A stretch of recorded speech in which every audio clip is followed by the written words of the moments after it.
AC आपने लिया होगा अपने घर में, हो सकता है कि आपके घर में एसी लगा हुआ हो, एयर कंडीशन लगा हुआ हो, तो एयर कंडीशन का इस्तेमाल बहुत बढ़ रहा है। कार में एयर कंडीशन, दफ्तर में एयर कंडीशन, फिर इसका एक अपना टेम्परेचर है।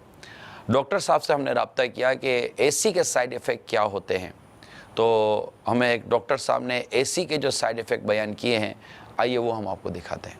एसी का भी बहुत नेगेटिव इफेक्ट हो सकता है कि बहुत ज़्यादा हम लोग एसी में रहें।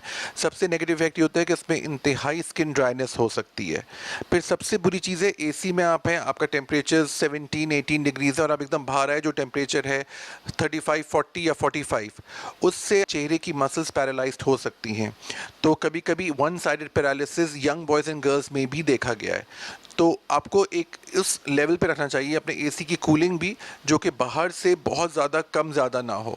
और मैंने अक्सर एक और चीज़ नोट की है यहाँ पर कि लोग अपने एसी को इतना ठंडा रखते हैं कि घर के अंदर कंफर्टर्स यूज़ कर रहे हैं।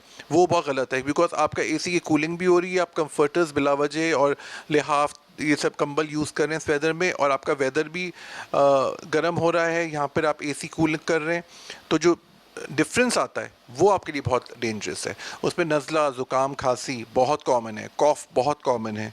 फिर एसी के अंदर रहने से आपके हेयर, स्किन पूरी बहुत ज़्यादा ड्राई हो सकती है। तो आपको एक बैलेंस रखना चाहिए, अपने को थोड़ा सा रफ टफ बना के रखना है कि आप ऐसे टेम्परेचर में रहें जो कि एक मीडियम टेम्परेचर है। एसी के अंदर रहने से सबसे कॉमन प्रॉब्लम ये होती है कि आप वाटर इनटेक कम हो जाता है, तो उसके वजह से डिहाइड्रेशन हो सकती है बॉडी में।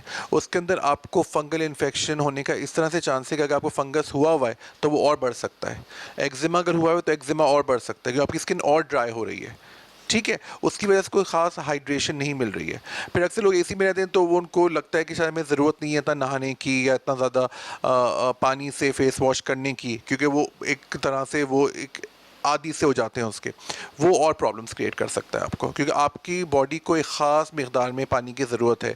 गर्मी में कम से कम पेशेंट कहते हैं 15 से 18 से 20 ग्लास तक पानी पी सकते हैं आप। ज़्यादा पिए कोई बात नहीं, लेकिन कम ना पिए, क्योंकि वो किडनीज़ पे इफेक्ट कर सकते हैं, आपकी स्किन को ख़राब कर सकते हैं, आपके हेयर को ख़राब कर सकते हैं, आपके लिवर को डैमेज कर सकते हैं, क्योंकि वाटर इनटेक बहुत ज़रूरी है।